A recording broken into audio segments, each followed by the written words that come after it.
dari lantai dasar Sentral Bisnis Jakarta Islamic Center 107.7 FM Radio GIC Suara Peradaban Islam Jakarta. Assalamualaikum warahmatullahi wabarakatuh. Alhamdulillah Mitra JIC, senang sekali saya Andi Umar hadir kembali menyapa Mitra JIC. Semoga kebersamaan kita senantiasa dalam ridha Allah Subhanahu wa taala. Dan tentunya kami aturkan terima kasih untuk Anda yang terus memilih siaran kita. Dan insya Allah hari ini kami hadir kembali untuk Anda. Sepekan kemarin masih suasana Idul Adha begitu ya. Kita off sepekan kemarin dan alhamdulillah hari ini kita masuk kembali di sebuah tema tentang bincang bisnis muslim. Alhamdulillah Mitra JC sudah hadir bersama kita narasumber tetap di program Bincang Bisnis Muslim ini. Kalau Andi mengingatkan kembali untuk Mitra JC 2 pekan kemarin, kalau tidak salah kita sempat membahas tentang bagaimana sih panduan investasi mudharabah gitu ya bagi pegiat bisnis.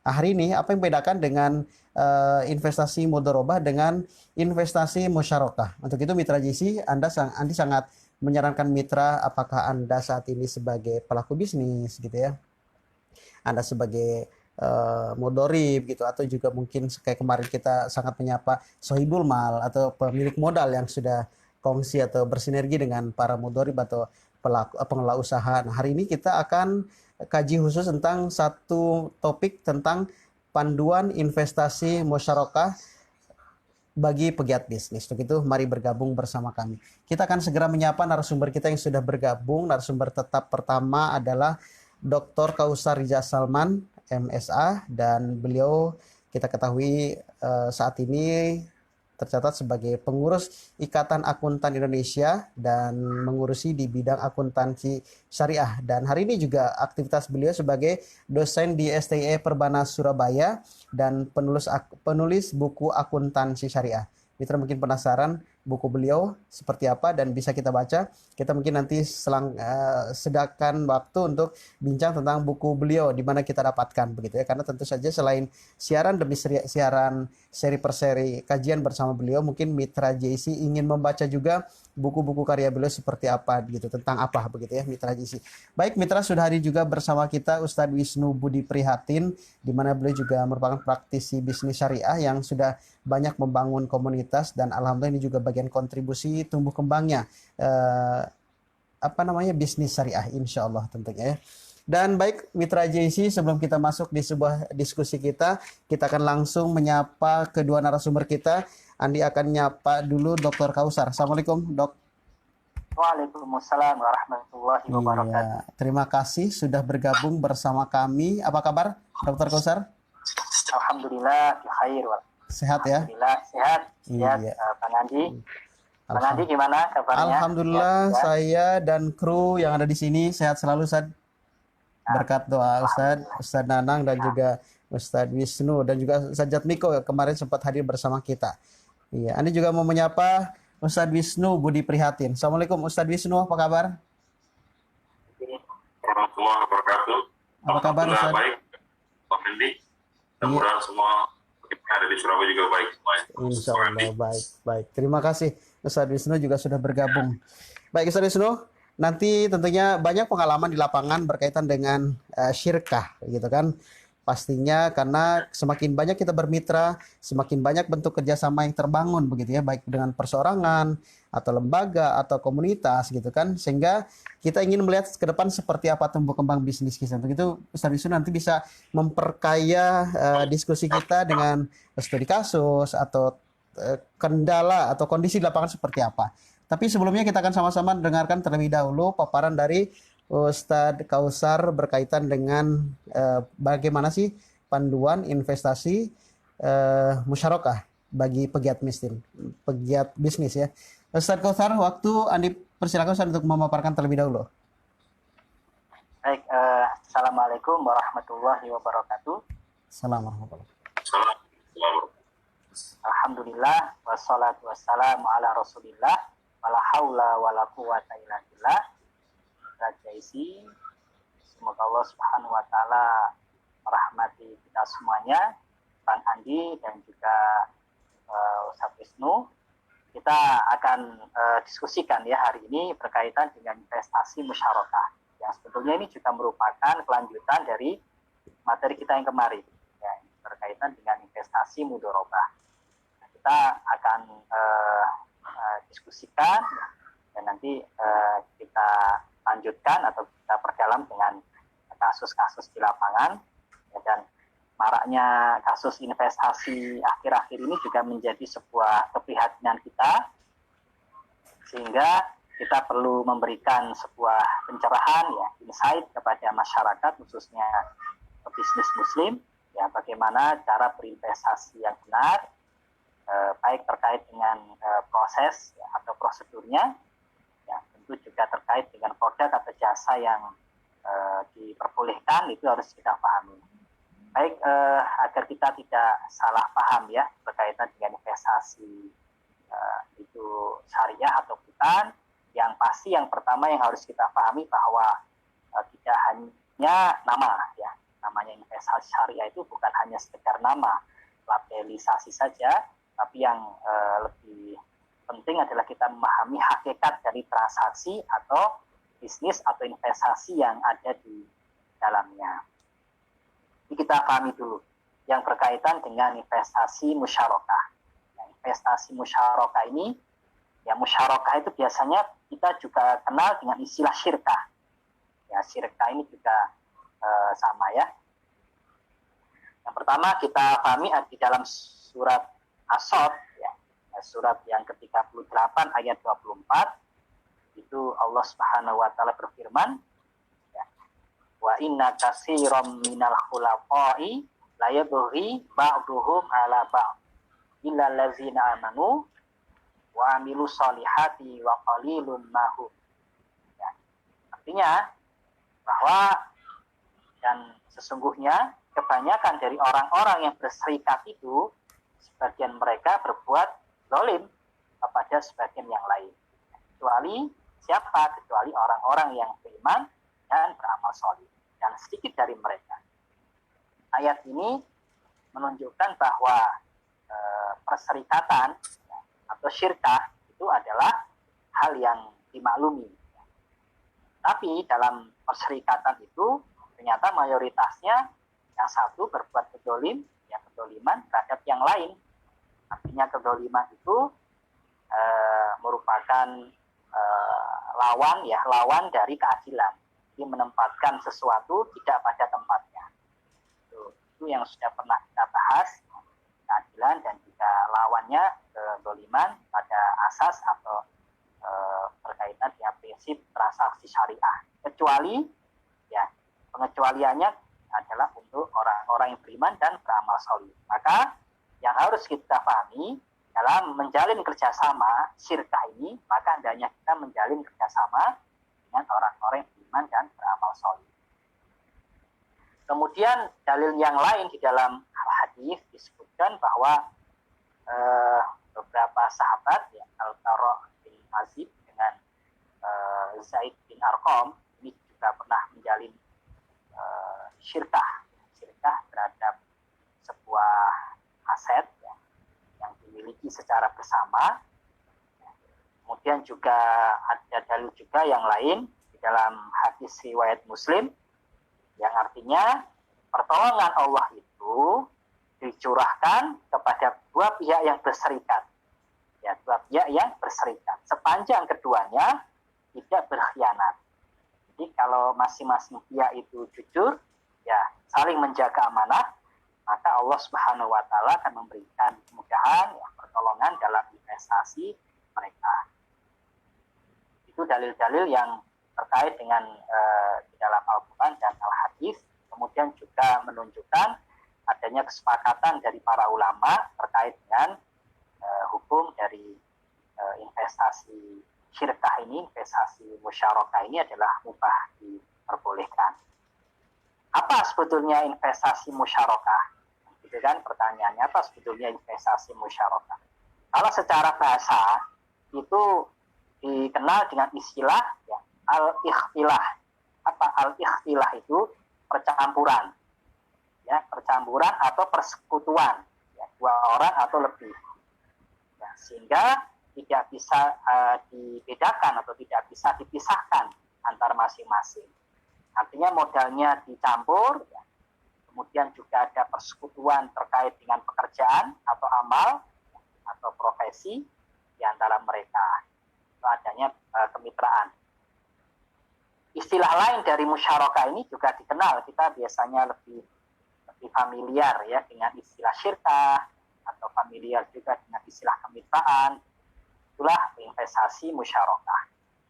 Dan dijelaskan di dalam fatwa Dewan Syariah Nasional dan juga di dalam standar akuntansi syariah, standar nomor 106, bahwa investasi musyarakah itu adalah kerjasama atau kemitraan di antara dua pihak atau lebih untuk sebuah usaha tertentu atau berkaitan dengan kepemilikan aset tertentu atau berkaitan dengan profesi tertentu. Ya, banyak sekali jenisnya. Di mana masing-masing pihak itu berkontribusi. Ada yang berkontribusi dana, ya, ada yang mungkin dia berkontribusi nama baik, dan mungkin dia berkontribusi pekerjaan. Yang masing-masing, ya, artinya memberikan kontribusi, ya, dengan ketentuan bahwa jika terjadi keuntungan, maka pembagiannya harus ya, didasarkan pada kesepakatan atau nisbah. Nah, nisbah misalnya bagi mitra A 60%, bagi mitra B 40%, itu harus disepakati di awal. Bagaimana jika terjadi kerugian? Kalau dalam pembahasan mudharabah 2 pekan sebelumnya, kita bisa mengetahui ya Bang Andi bahwa kalau terjadi kerugian, siapa yang harus menanggung kerugian? Mitra GIC kita lihat pada pembahasan 2 pekan sebelumnya bahwa yang harus bertanggung jawab atau menjamin kerugian itu adalah pihak pemilik modal. Tapi dalam konteks di syirkah ini, maka yang harus menanggung kerugian itu adalah masing-masing pihak yang memberikan kontribusi dana. Ya, tapi semakin besar dia berkontribusi dana, berarti dia harus menanggung kerugian yang lebih besar. Artinya sesuai dengan atau proporsional dengan kontribusi modal. Dan modal di sini itu tidak hanya dalam bentuk kas atau dalam bentuk tunai, bisa juga dalam bentuk aset non kas. Dan nanti tentu harus ada kesepakatan dari masing-masing pihak yang berserikat itu, ya, yang menjalankan program kemitraan bersama, nilai yang disepakati berapa. Itu yang berkaitan dengan pemahaman awal, ya, terkait dengan musyarakah.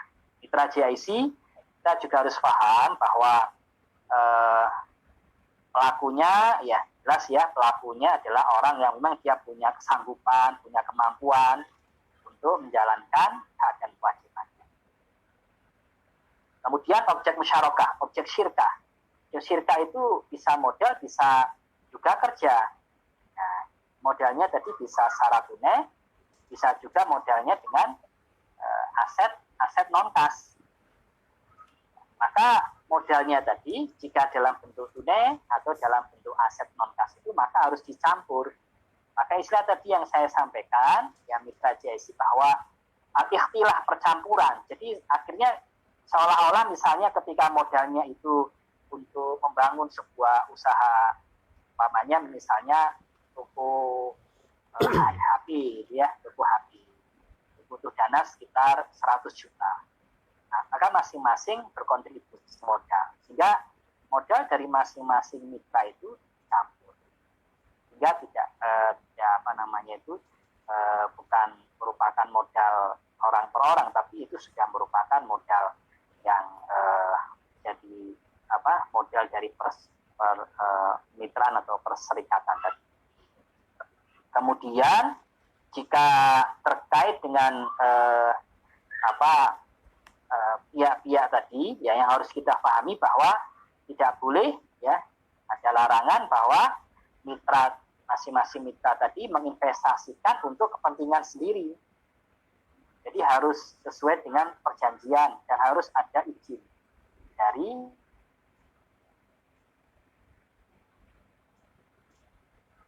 kemudian juga tidak boleh ada penjaminan modal.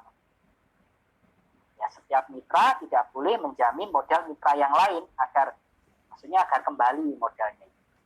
Tidak bisa dalam investasi atau dalam kegiatan usaha itu bisa saja terjadi kerugian sehingga tidak boleh ada jaminan.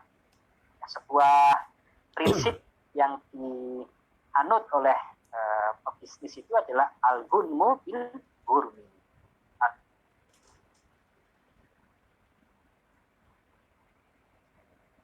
Peroleh dari adanya resiko. Kalau memperoleh keuntungan tanpa ada resiko maka tidak dibolehkan. Sehingga nggak boleh ada jaminan atas modal. Demikian juga Bang Andi, satu mitra nggak boleh memastikan keuntungan nominal tertentu kepada mitra yang lain. Misalnya ada mitra aktif, ya ada mitra pasif. Mitra pasif tidak boleh meminta keuntungan yang ditentukan dalam jumlah nominal tertentu. Ya, ini berarti menunjukkan bahwa tidak ada resiko yang ditanggung. Nah, ini yang tidak diperkenankan. Kemudian juga berkaitan dengan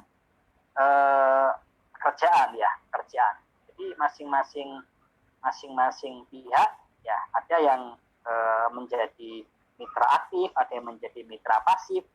Maka itu nanti akan menentukan ya keuntungan. Jadi keuntungan bagi hasilnya nanti itu bisa saja misalnya meskipun modalnya sama, bisa saja nisbahnya berbeda. Mengapa?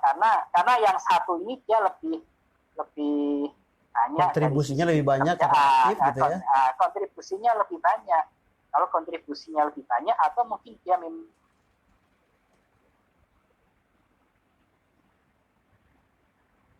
untuk mendapatkan porsi bagi hasil yang lebih besar, itu nggak masalah. Ini meskipun jumlah modalnya sama, itu yang penting harus ada kesepakatan. Kemudian juga bagaimana ketika terjadi kerugian. Tapi kalau terjadi kerugian, ini yang harus kita pahami, harus dikembalikan kepada jumlah modal yang disetor masing-masing.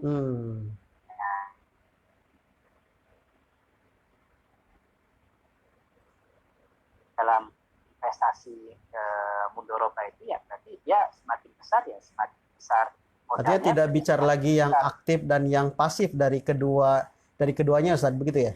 Tapi lebih kepada modal yang ditanamkan gitu ya. Ya, karena kalau kerugian itu berarti harus ditanggung sebesar modal. Berbeda dengan keuntungan ya. Itu kan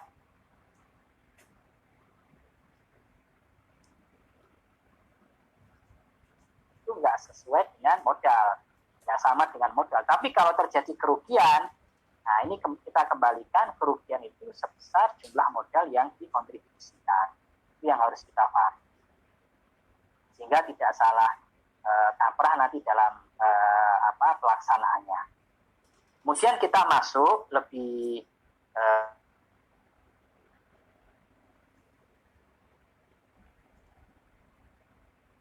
mitra GIC. Yang pertama adalah syirkah al-milk. Ini biasanya kita kenal dengan istilah joint ownership atau co-ownership, ya, kepemilikan bersama atas suatu aset atau suatu kekayaan. Jadi ketika kita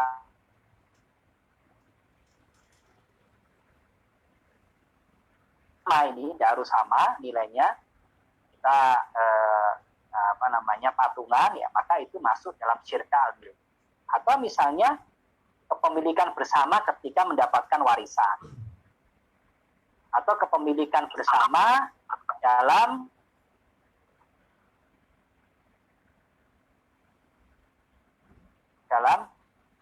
kategori syirkah al-milk, ya, kekayaan atau aset, ya. Yang penting di sini pemilikan bersama berkaitan dengan aset atau kekayaan.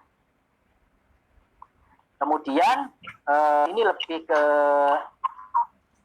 syirkah al-milk ini lebih kepada kepemilikan atau hak milik, ya hak milik lah, ya. Hak milik atas pemilikan tanah, bangunan, atau misalnya pemilikan kendaraan, ya, atau aset yang lain, itu masuk dalam syirkah al-milk.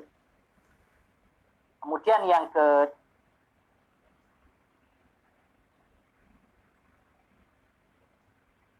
syirka al-uqud. Kita tahu makna uqud. Uqud itu artinya jamak dari al-aqdun. Al-aqdu, ya. Jamak dari aqdun atau al-aqdu, artinya transaksi. Jadi ini biasanya kita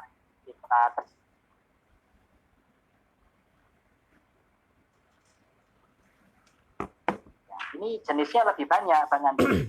Yang pertama, ini contohnya adalah syirkah abdan. Syirkah abdan ini berkaitan dengan perserikatan ya atau kerjasama di antara rekan-rekan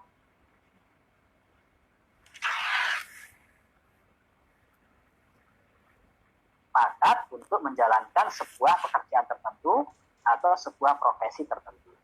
Berat, Bi. Misalnya kalau ikatan dokter ya, ikatan akuntan ya, ikatan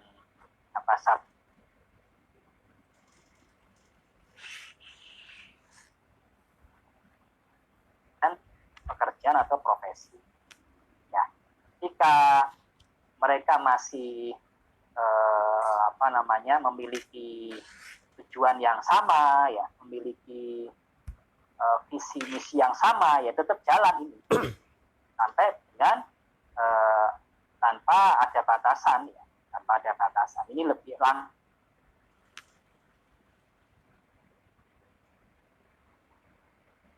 Kemudian yang kedua ini syirkah wujuh. Ya, syirkah ini sebetulnya lebih ke unsur kepercayaan ini, Bang Andi. Unsur kepercayaan. Dia tidak menyetorkan modal. Ya, dia tidak menyetorkan modal.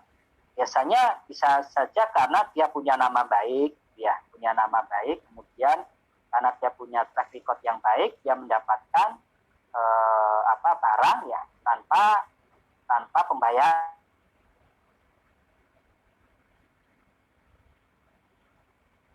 Syirkah inan ini syirkah yang ketiga ya, syirkah inan itu komposisi ya baik terkait dengan modal atau pekerjaan itu tidak sama. Jika kita buat usaha laundry ya, ada pemilik modalnya ada 2 orang, tidak harus sama. Ya, modalnya yang satu mungkin lebih besar dari modal yang lain, dan juga mungkin yang satu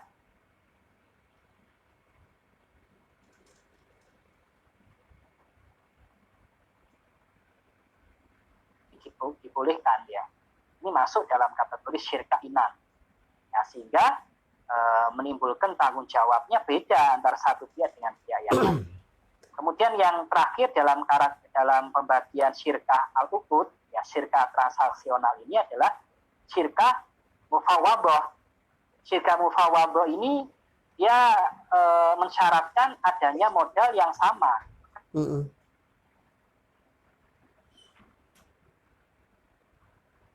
Kalau dalam konteks tadi ya kita berserikat dalam usaha misalnya jual beli HP dengan modal 100 juta totalnya, dibutuhkan modal 100 juta, masing-masing berkontribusi 50 juta, 50 juta, dan masing-masing membagi pekerjaan dengan porsi yang sama. Dengan kondisi seperti itu berarti bisa disepakati dalam akad bahwa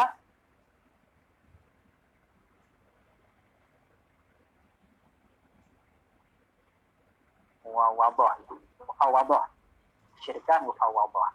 Itu yang berkaitan dengan pembagian musyarakah, jenis-jenis musyarakah dilihat dari kepemilikan aset dan juga syirkah dalam hal akad-akad yang lain di luar kepemilikan aset.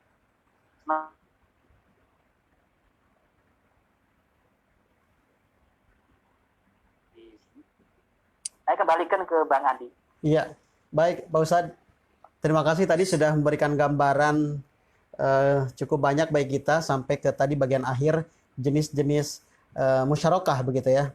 Nah baik, sudah hadir juga bergabung bersama kita Dr. Nanang Sonhaji MSI bersama kita sudah hadir. Andi mau sapa terlebih dahulu. Pak Dr. Nanang, Assalamualaikum Dok.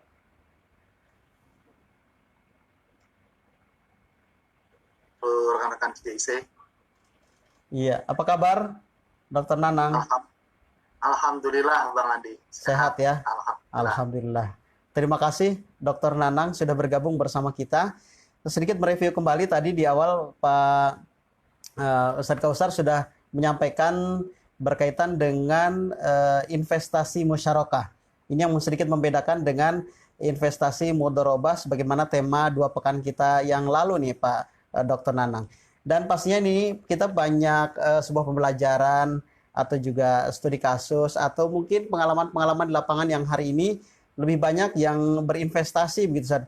Karena semakin geliat bisnis banyak, akhirnya banyak juga jaringan-jaringan bisnis. Sampailah kita juga bermitra dan salah satu bentuk kemitraan itu adalah musyarakah. Mungkin Pak Dr. Nanang bisa kembali kembangkan baik kita studi banding atau juga studi kasus yang ada di lapangan hari ini, mana yang paling banyak juga dari sekian jenis syirkah atau perserikatan yang terjadi seperti yang tadi sudah dipaparkan model-modelnya oleh Ustadz Kausar. Dr. Nanang, waktu kami persilahkan, Dok. Ya, terima kasih Bang Andi. Assalamualaikum warahmatullahi wabarakatuh. Waalaikumsalam warahmatullahi wabarakatuh. Alhamdulillah kita masih bisa ketemu lagi dalam kondisi sehat, tidak Amin. kurang apa-apa. Nikmat semuanya datangnya dari Allah, banyak-banyak kita bersyukur hanya kepada Allah.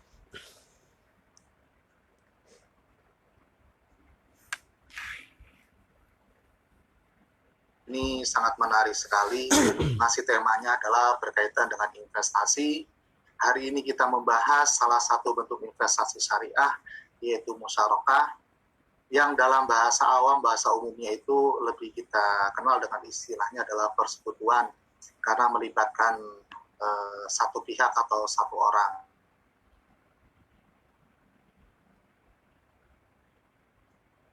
Adalah tidak mudah memang untuk menjalankan suatu investasi musyarakah karena memang ini melibatkan dari lebih dari satu pemodal, yaitu ada mitra. Maka dari itu di sini kesepakatan awal berkaitan dengan bagaimana jenis investasi tersebut diperuntukkan, sampai kemudian bagaimana pembagian kerugiannya itu harus dijelaskan di awal.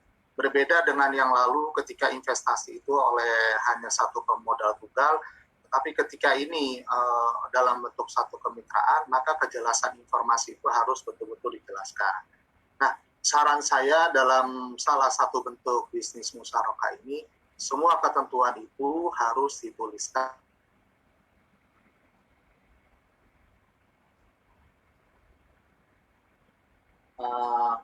Investasi musyarakah ini sangat banyak diminati oleh kaum milenial, teman-teman anak-anak muda, ya, seperti misalkan itu bisnis-bisnis yang sekarang sedang merambah itu utamanya adalah bisnis jasa transportasi. Iya.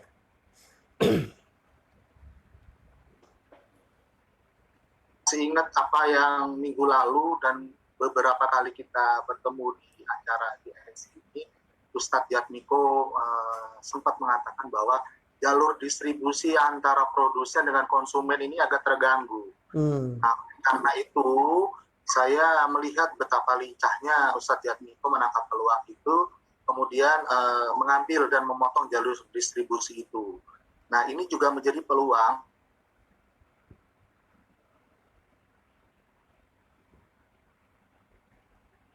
investasi syariah itu membentuk suatu kemitraan untuk mengembangkan salah satu jasa transportasi.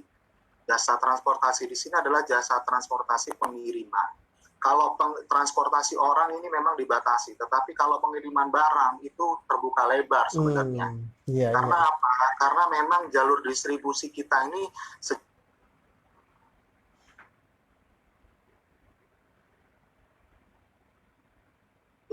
terus kemudian juga banyak aturan-aturan yang ditetapkan oleh pemerintah terkait dengan perusahaan-perusahaan ekspedisi yang sudah mapan, itu mereka juga dibatasi. Nah, ini menjadi peluang bagi teman-teman, khususnya untuk bergerak di wilayah regional dulu, jangan merambah ke wilayah nasional.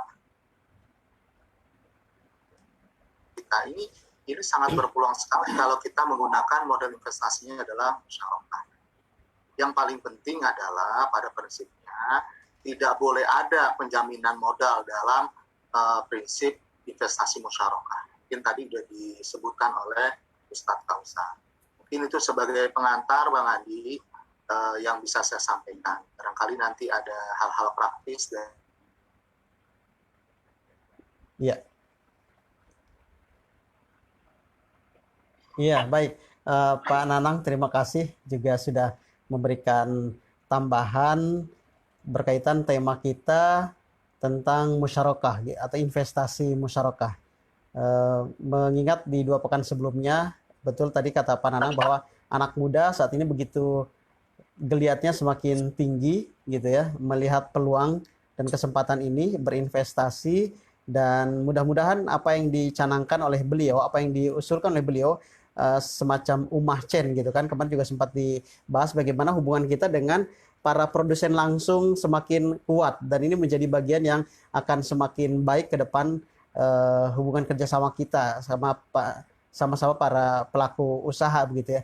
Hari bersama kita juga Pak Ustadz Wisnu. Ustadz Wisnu juga merupakan pelaku bisnis syariah yang kalau Anda lihat aktivitas beliau, jaringan beliau cukup luas, sehingga pastinya banyak juga pengalaman di lapangan atau juga memberikan satu penyegaran bagi jaringan-jaringan yang ada yang beliau kelola saat ini begitu ya. Pak Wisnu mungkin bisa bergabung bersama kita, pengalaman atau juga mungkin kondisi kekinian tentang investasi musyarakah seperti apa sih Pak Wisnu? Ya, Assalamualaikum warahmatullahi wabarakatuh. Waalaikumsalam warahmatullahi wabarakatuh. Terima kasih atas waktu. Alhamdulillah ya. Nanti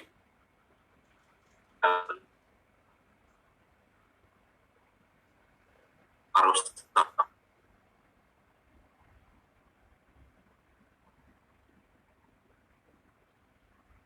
Andi Ustadz Kausar dan Ustadz Nanang ya.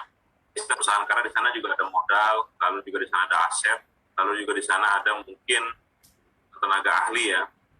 Nah, yang ingin saya tanyakan, bagaimana penerapan daripada sirkah dan musyarakah ini, apakah juga bisa diterapkan untuk koperasi gitu, sehingga di sana semacam kesetaraan pemilikan modal atau di bawah, terutama umat muslim. Tadi contoh misalnya seperti Ustadz Nanang sampaikan adanya peluang bisnis di jasa transportasi regional. Itu kan oke lah, prospek bisnisnya mungkin saya paham. Yang ingin saya tanyakan bagaimana membagi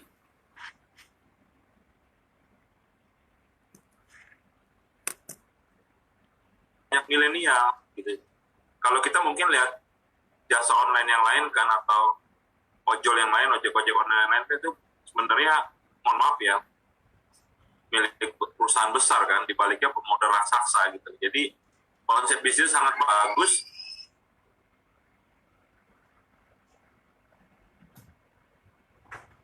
Ya, Ustadz Nanang, dengan sirkah ini apakah bisa kita menjalankan peluang transportasi di bawah sistem regional ini, jasa pengantaran atau pengiriman yang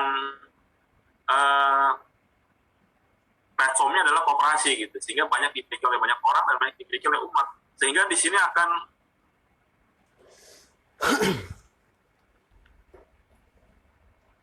tadi gitu. Jadi perusahaan besar seperti yang lainnya, seperti ojol-ojol yang lain kan itu raksasa semua. Kalau kita bilang kan mereka di belakangnya kan kapitalnya kapital raksasa Pak Ustadz.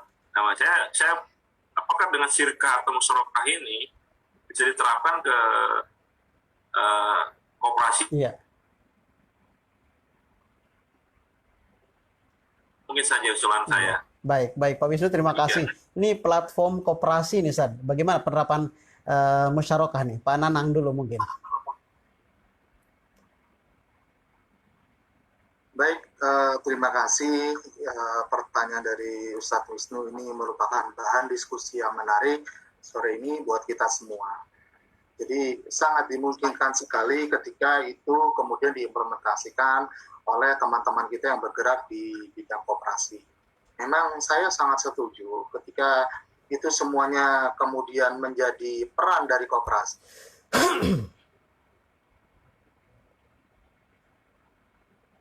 Bahwa koperasi itu pada prinsipnya adalah untuk anggota, oleh anggota, dan semuanya itu memang kepada anggota. Nah, hanya saja kemudian ketika kita bicara terkait dengan prinsip syariah utama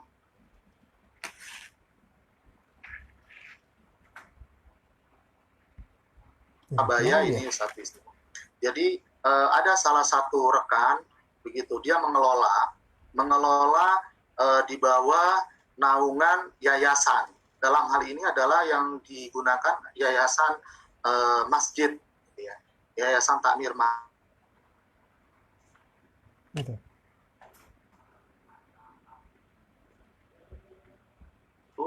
yang belum mempunyai pekerjaan tetap ataupun pekerjaan itu terdampak dengan wabah epidemi COVID ini, kemudian direkrut untuk menjadi pelaksana jasa transport lokal.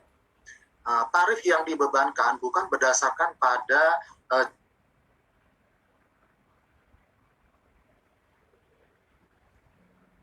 kalau di Surabaya ada Surabaya Barat, Surabaya Selatan, dan Surabaya Timur. Itu biasanya yang paling ramai.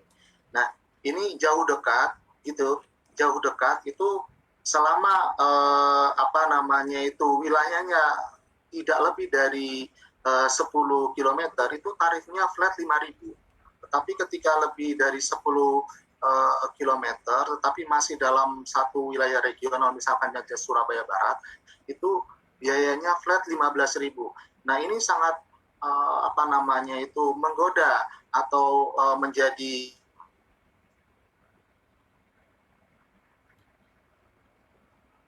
gitu ya, di mana saat ini kan tarif ojol sangat mengalami penyesuaian.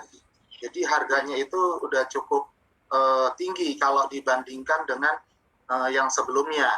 Nah, ini menjadi alternatif pilihan bagi konsumen untuk menggunakan jasa transport.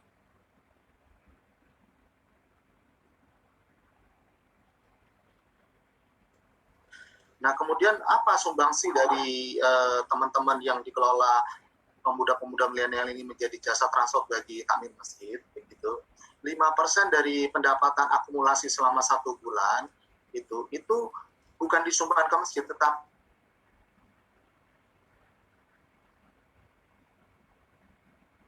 di dana yang dikelola oleh masjid, tidak digunakan untuk apa-apa, hanya saja disimpan saja. Ketika nanti yang bersangkutan itu resign atau berhenti, maka dana itu diberikan. Iya.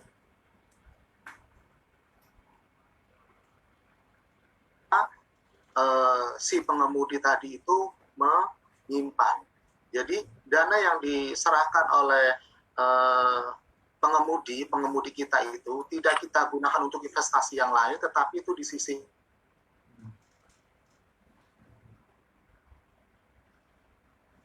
nanti dia sudah tidak lagi bekerja sama dengan kita di takmir masjid, maka ada ibaratnya adalah imbal hasil gitu ya. Ada sisa bagi hasil yang ini sebenarnya kita serahkan semua. Gitu.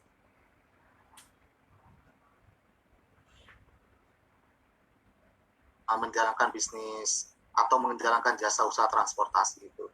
Dan ini cukup maju itu Ustaz Wisnu di Surabaya Ustaz. Itu yang pertama. Yang kedua, saya melihat di sini bisnis karakter dari musyarakah ini kalau dikelola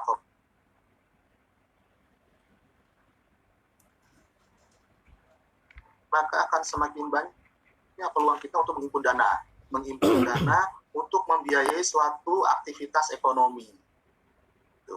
Itu yang kita cermati. Yang paling penting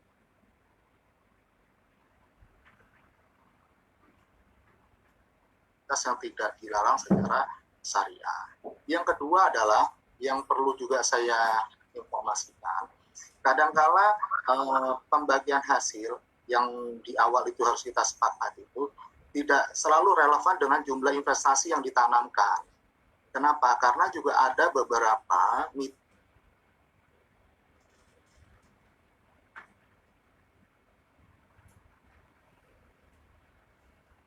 intangible asset atau aktiva tidak berwujud, Bang Andi dan Ustaz Wisnu.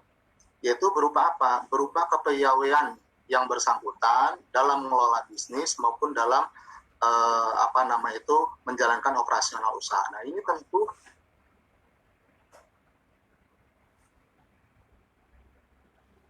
dijelaskan di materinya Ustaz Taufik.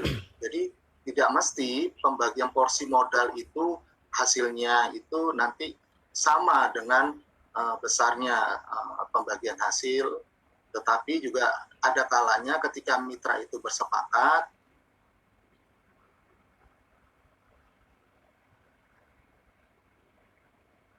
lebih dibandingkan dengan mitra yang lain, kemudian dia diberikan porsi pembagian modal yang sama dengan si pemodal yang besar, itu juga sangat dimungkinkan. Jadi kesimpulannya adalah sangat terbuka sekali.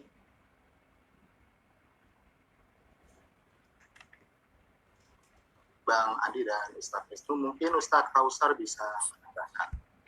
Iya, baik.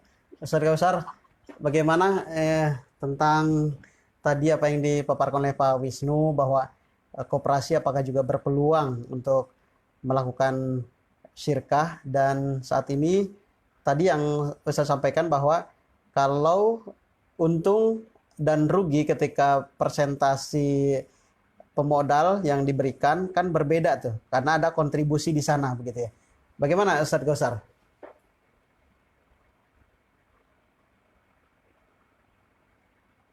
Tadi yang terkait dengan koperasi ya,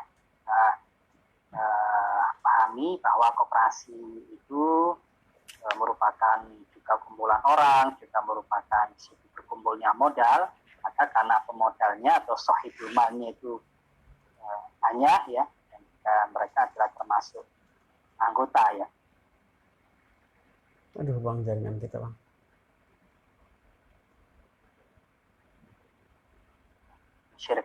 Syirkah inan ya, jelas syirkah inan. Kenapa? Karena masing-masing anggota itu berkontribusi modal ya secara berbeda.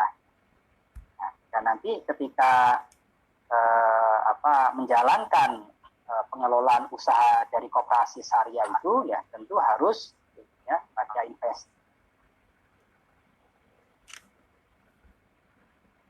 Ya, sehingga bisa menginvestasikan ya dalam bentuk akad jual beli ya, akad murabahah atau akad jual beli salam ya, atau menggunakan akad mudorobah itu dikembalikan lagi kepada anggota yang ingin menjalankan usaha.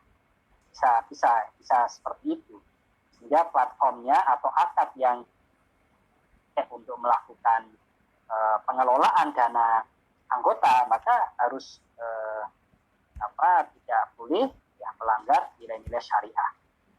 Nah, tentu terkait dengan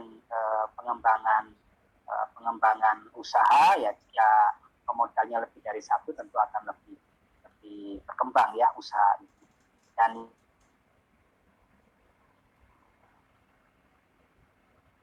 usaha dari koperasi kita harus merujuk pada ya fatwa-fatwa dari Dewan Syariah Nasional, Majelis Ulama Indonesia.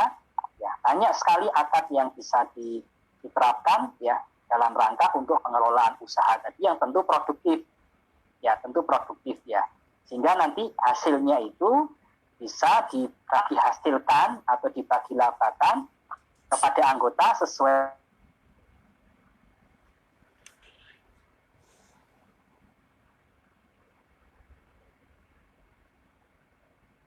juga seperti yang tadi dijelaskan Ustadz Nanang, ya sebagiannya disisihkan atau dicadangkan. Yang biasanya kita kenal kalau dalam istilah di operasi itu kan ada sisa hasil usaha. Ya.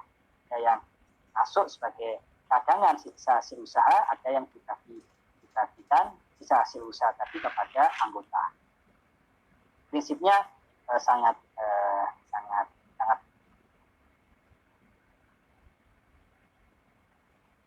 ya diterapkan untuk usaha koperasi. Demikian Bang Andi. Iya, baik Ustadz Kausar, Ustadz Nanang dan juga Ustadz Wisnu, sepertinya ada jaringan yang tidak baik dari kami. Sepertinya kita akhiri sampai di sini karena sayang ada beberapa materi, ada beberapa bahasan yang akhirnya terputus sehingga khawatir tersampaikan kepada mitra JC tidak sempurna apa yang kita sampaikan. Sekali lagi terima kasih Ustadz Wisnu, terima kasih Ustadz Nanang, terima kasih Ustadz Kausar di sore hari ini. Semoga dari yang sebentar ini bermanfaat untuk kita semua dan juga terima kasih untuk mitra JC. Semoga kita berjumpa di pekan depan di tema-tema atau kalaulah boleh kita akan kembali lanjutkan di tema ini untuk lebih dalam dan mempertajam lagi sehingga kita bisa aplikasikan dalam kehidupan sehari-hari. Sukses untuk bisnis kita semua dan mudah-mudahan kerjasama kita menguntungkan baik kedua belah pihak dan ketika pun kita dihadapkan dengan sebuah kerugian kita benar-benar bisa menanggung bersama dengan kesepakatan di akad awal begitu ya. Sekali lagi terima kasih untuk semua yang sudah bergabung bersama kami dan insya Allah kita juga bisa mengikuti siaran kita ini di channel JIC TV. Andi Umar beserta dengan seluruh narasumber yang bergabung di sore hari ini pamit undur diri. Wassalamualaikum warahmatullahi wabarakatuh.